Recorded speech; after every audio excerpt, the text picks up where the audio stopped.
Hello and welcome to another edition of Jamaica Magazine. I'm your host, Adrian Atkinson.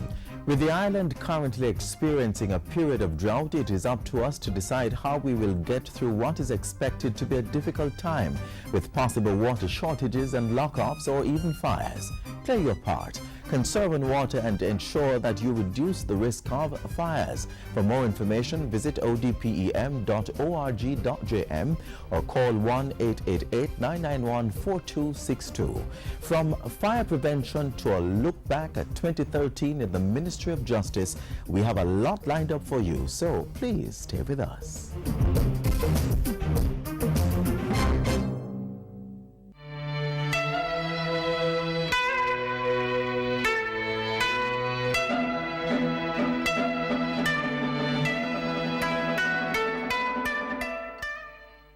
Don't make diseases spread. Wash your hands with soap and water instead. Wash them regular or use a hand sanitizer. Make sure the germs them dead. Touching your eyes or your mouth or your nose. Wash your hands before you do things like those. After you use the bathroom before preparing food, come on, wash your hand them clean.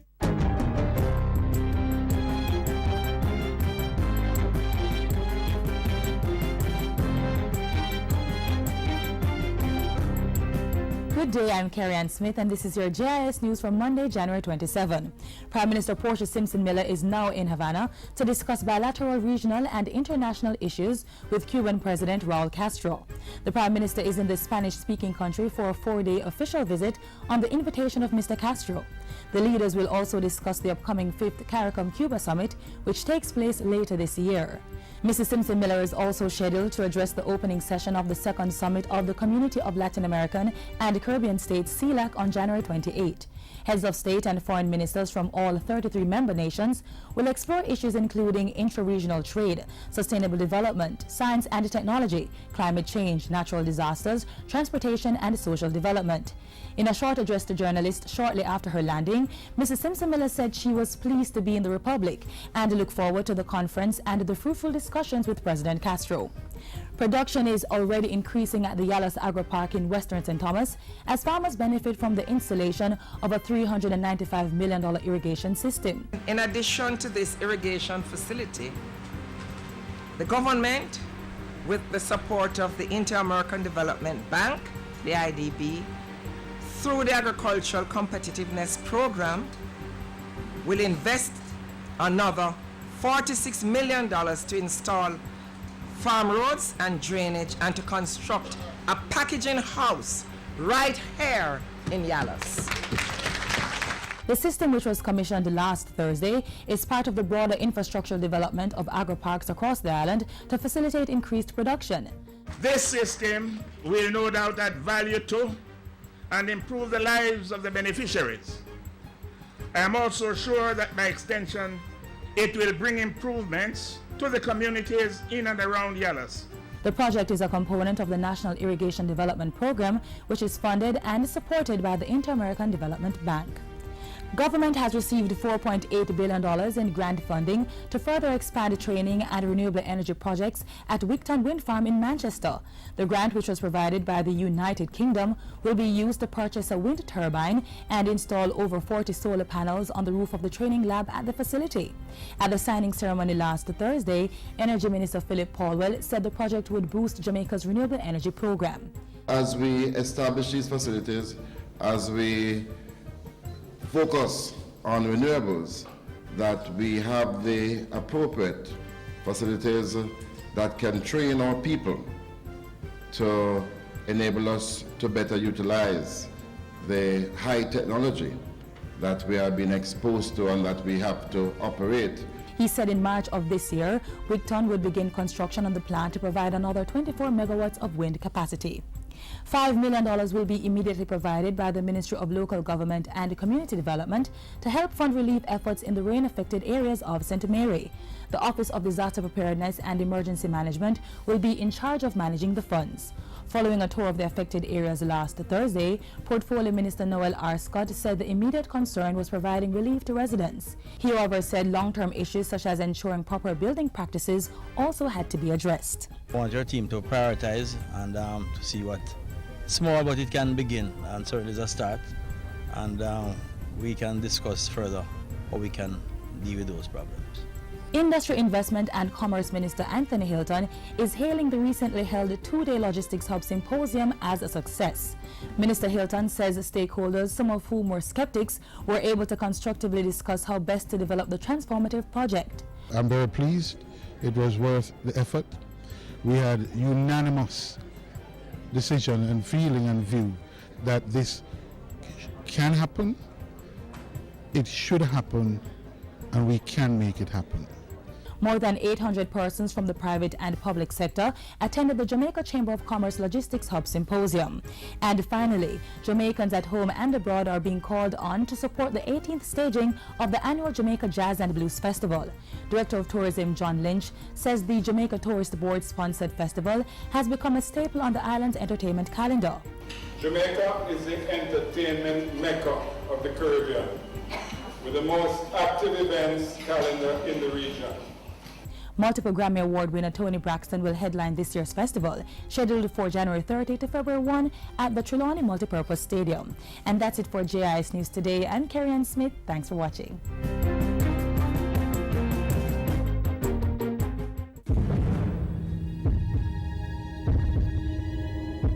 What are you doing to help the fight against crime? Sitting on the corner, minding your own business, definitely not going to work. It is time for us to unite. Unite. Unite for change. Citizens coming together to make their respective communities safer. The police, schools, public health, business, churches, NGOs, parents and neighborhood watch volunteers. As we, the police, do our job, we as citizens need to do our part as well. Report crimes or even suspicious activities. Let's all work together as one united front against crime. And make Jamaica the place of choice to live, work, raise families, and do business. Unite for Change, an initiative of the Ministry of National Security.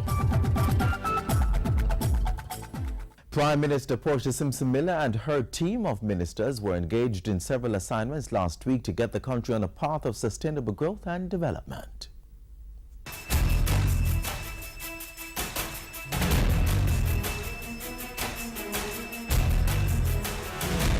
Take full advantage of opportunities presented in Global Logistics Hub. Government takes responsibility for policy actions in IMF agreement and new irrigation system for Yalas Agro Park. I'm Simone Wolf with this week's edition of Jamaica House Weekly. Prime Minister Portia Simpson Miller has expressed her delight at being in Cuba, representing Jamaica in bilateral talks with Cuban President Raul Castro, as well as attending the second summit of the Community of Latin American and Caribbean States, CELAC. Mrs. Simpson Miller left the island on the weekend for a 4-day official visit to Cuba, where she will be engaging in discussions with President Castro on regional and international issues, as well as areas of increased cooperation. The upcoming 5th CARICOM Cuba Summit will also be up for discussion. The Prime Minister is expected to address the opening session of the 2-day CELAC Forum on January 28. It is expected to adopt the Declaration of Havana. The leaders will explore issues of intra-regional trade, sustainable development, science and technology, climate change, natural disasters, transportation, and social development, among other issues. The summit is being held under the theme, The Struggle Against Hunger, Poverty, and the Inequalities in Latin America and the Caribbean. On the heels of a recent cabinet retreat to finalize capital spending and decide on strategic priorities for the upcoming fiscal year, Prime Minister Portia Simpson Miller gave an update on the Jamaica Logistics Hub initiative. Speaking at the start of a 2-day symposium on Tuesday, Mrs. Simpson Miller said the Linstic to Monique leg of the North-South Highway was on track for completion by July of this year. She also spoke to the expansion and privatization of the 2 international airports, the expansion of the Kingston Container Terminal, as well as projects in energy, telecommunications, and infrastructure. The Prime Minister used the sensitization forum to assure local businesses, micro and small firms in particular, that there would be opportunities in the much-anticipated global logistics hub. She was, however, quick to point out that the benefits to be derived would depend on each company's ability to provide world-class goods and services on a consistent basis. As such, Mrs. Simpson-Miller encouraged greater skills training in areas related to the emerging sector to ensure more Jamaicans can access the jobs it will create. Let us take full advantage of the opportunities that the logistics hub investments will provide for our labor force. Relevant skills training must become our focus. And we want the jobs, we must prepare our people. And Mrs. Simpson-Miller carried a similar message as she addressed the 9th Jamaica Stock Exchange Capital Markets and Investments Forum Tuesday evening. While pointing to investments being made in agriculture, tourism and the global logistics hub, the Prime Minister called for increased investments and partnership in education and training. She said despite the tight fiscal space, the government was steadfast in its resolve to find creative ways to stimulate growth and development. And as for the current agreement with the International Monetary Fund, the Prime Minister said government had taken full responsibility of the policy actions contained in the agreement and was adamant that in the long run the society would benefit. My administration does not in any way seek to resile from taking responsibility for the tough decisions which had to be taken. We have not presented these decisions as being impositions by the IMF.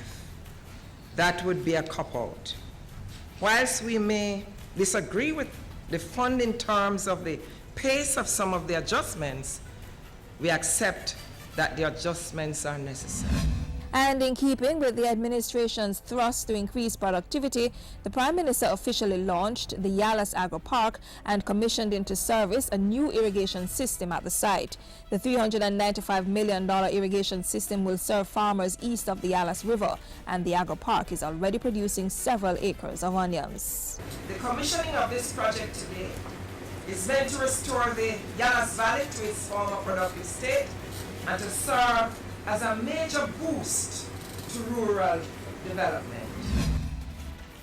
The Minister with responsibility for sport, Natalie Nita Headley, last week congratulated the Jamaica bobsled team on qualifying for the 2014 Winter Olympics to be held in Sochi, Russia next month. Mrs. Nita Headley reminded the bobsled team that the Sport Development Foundation was again prepared to offer assistance once an application was received from the Jamaica Bobsleigh Federation. And the Prime Minister found some time in her busy schedule to meet with visitors to Jamaica House. She met with a delegation from Turkey on the island to identify a site for the construction of a secondary school in Western Jamaica. Mrs. Simpson-Miller also welcomed a delegation from telecoms provider Digicel. And that's how we close this week's edition of Jamaica House Weekly. Join us next week for a roundup of news coming out of the office of the Prime Minister.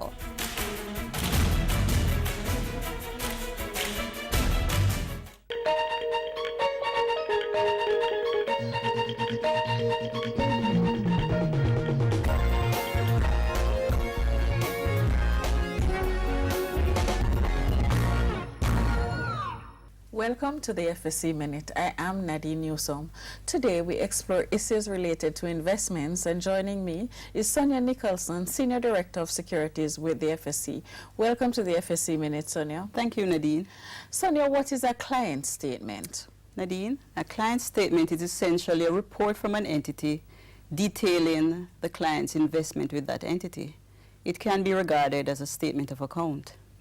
And what is required on a client statement? A client statement by law is required to detail the type of investment the client has with that entity, the debit or the credit balance that may be on the client statement, and also a statement indicating whether the funds are held for safekeeping or in segregation. How often should investors receive client statements from their securities dealers? Once there's a credit or a debit balance or securities held on behalf of clients, the securities dealer should send statements to the client at the end of each month once there's a transaction during the month. If there's no activity, then the client statement should be sent once every 3 months at the very least. Thank you, Sonia. My guest today was Sonia Nicholson, Senior Director of Securities at the FSC. For the FSC Minute, I am Nadine Newsom.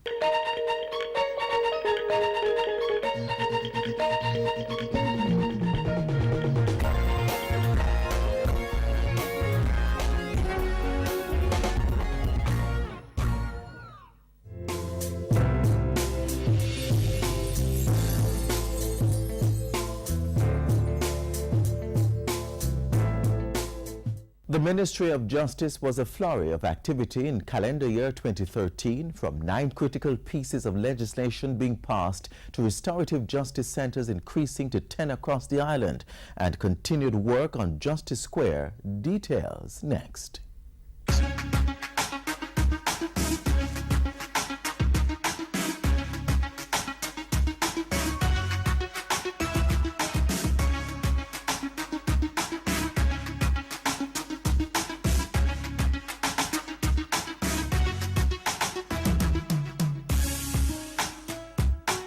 Government's priority of improved security and safety goes beyond just crime-fighting measures. It extends to ensuring there is proper dispensation of justice to all citizens. That was the mission of the Ministry of Justice in 2013. In our bid to enhance the administration of justice and access by citizens to justice, Jamaica remains committed to reform the justice system. Restorative justice, improved court facilities, staff development, and the passage of key pieces of legislation were among the measures to achieve that goal last year. Jamaica's ability to pass its first 2 tests under the agreement with the International Monetary Fund, the IMF, was in no small part due to the efforts of the Justice Ministry. With its support, government passed 9 key pieces of legislation identified as structural benchmarks under the program. Among them, the Security Interest in Personal Property Bill. The bill is designed to support the enabling environment for businesses and is expected to contribute positively to achieving the objectives of economic growth and job creation. Other significant pieces of legislation were also passed, ensuring protection of the interests of a wide cross-section of Jamaicans. Among them, the Defamation Bill. To provide fair and effective remedies for persons whose reputations have been harmed by the publication of defamatory matter. The Committal Proceedings Act, which seeks to eliminate preliminary inquiries in resident magistrates' courts, should speed up the delivery of justice. And amendments to the Trafficking in Persons Prevention, Suppression and Punishment Act increases the penalties and makes provision for offences connected to trafficking such as assault, carnal abuse, rape, child pornography, forced labour or forced begging. In addition to that legal effort, the ministry launched a public education program through its revamped National Task Force on Human Trafficking. Support material was received from the United States Military Information Support Team.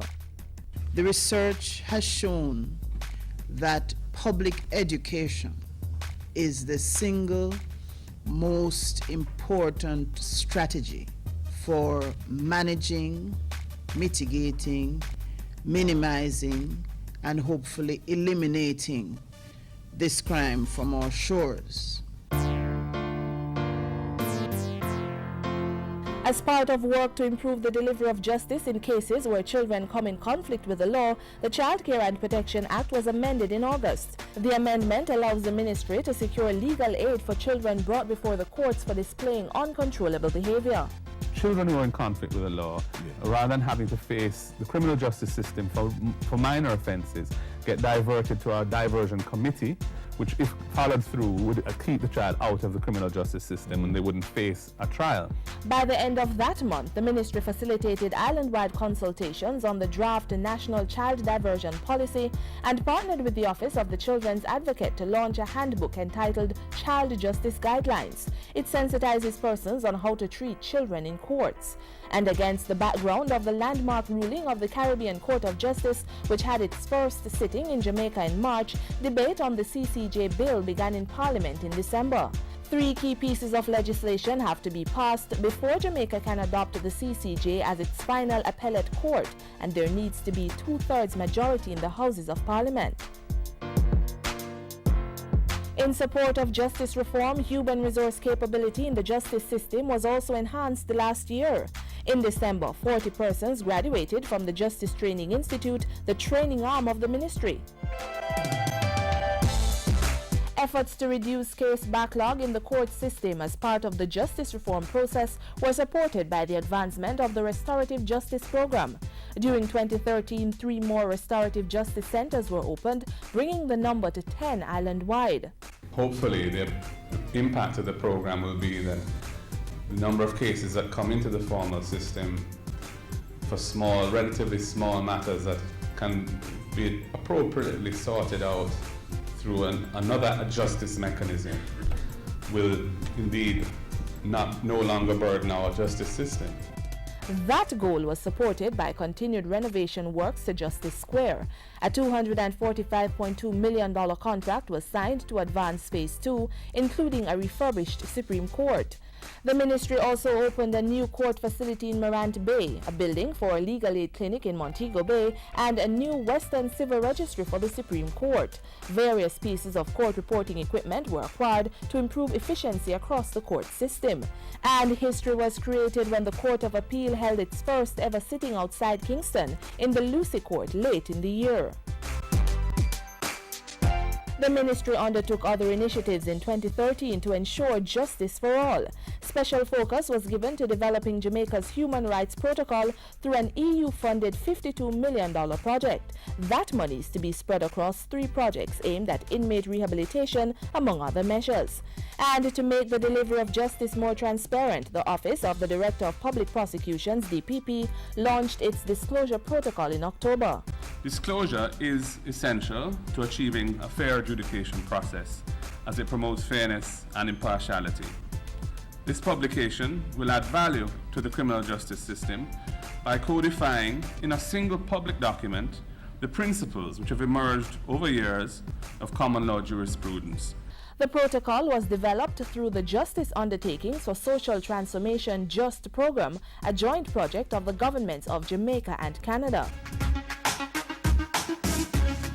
In 2013, the ministry, led by Senator Mark Golding, continued its work to ensure proper dispensation of justice in an effort to ensure citizens felt safe and secure. It's to build on these achievements in the year ahead, all in the quest for sustainable national development. To learn more, visit moj.gov.jm.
A message from the Bureau of Gender Affairs and the Dispute Resolution Foundation, paid for by the UN Women Fund for Gender Equality.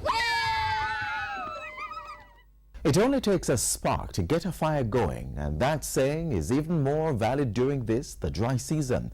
That's why the lead agency responsible for fire safety and prevention is ensuring that you have all the information you need to reduce or even eliminate the occurrence of a fire.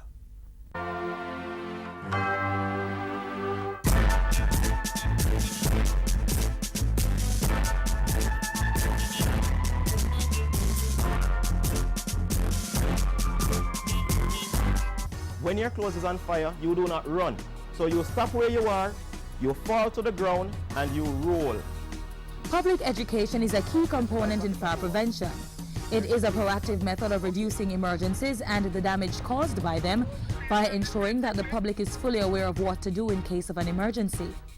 We recognize that fires start most of the time because people don't know about fires. People don't know what it takes to make a fire.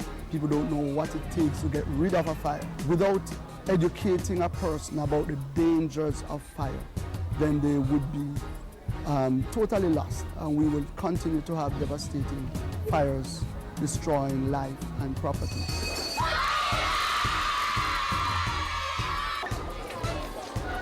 Look around for me. Make sure that everybody in the class is here.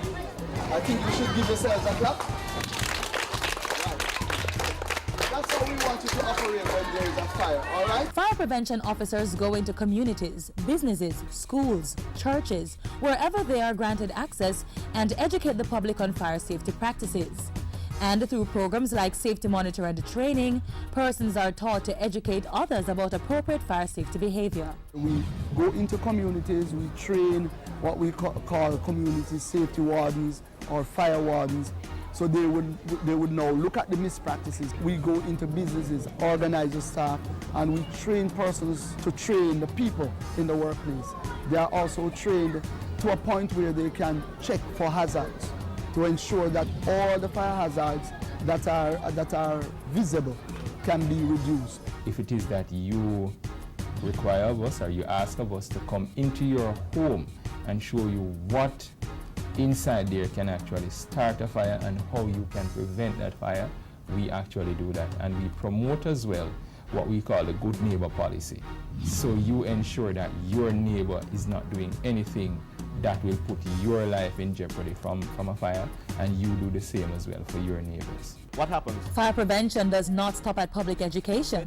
There is also engineering and enforcement. You could call it the triple E effect. Engineering and enforcement go hand in hand. It's at this stage that the Fire Prevention Division review building plans, inspect buildings, and assess for compliance. We encourage you to come into us, submit your building plan.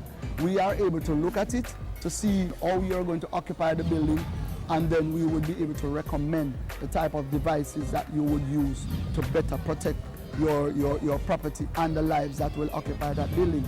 Fire prevention officers should be contacted to conduct fire safety inspection as soon as new buildings are erected or existing buildings are being renovated. There is no cost attached. So you would write us a letter, and you can send it in to us by email. When we get that letter, we set a date with you. We come into your building and we look at everywhere. All of the occupied space, whether doors are locked off, technical room, we start from the roof all the way down to basement level if there is a basement, and we note everything in terms of what you have in the building, what you need to do, and then we would go back, make recommendations. So once you implement those recommendations, then you know that you are on the right track to have a safe building, a fire-safe building to occupy. Once the inspection is complete and your building meets the required standard, you will receive a building occupancy certificate, also known as a fire certificate. The fire brigade is on the job to ensure that you are safe in the event of a fire, but they can't go it alone. Our message to the public is prevent, prevent, prevent. For more information on the Jamaica Fire Brigade, visit their website www.jfb.gov.jm or call 922-2523 or 922-0007.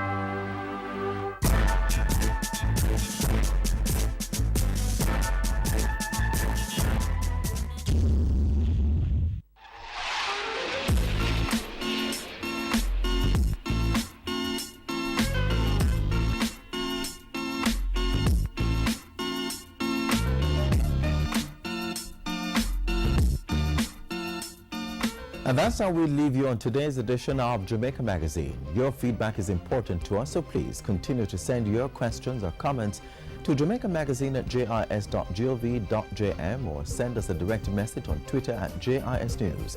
If you're more interested in viewing than messaging, visit our website, jis.gov.jm, or like us on Facebook, facebook.com/Jamaica Information Service.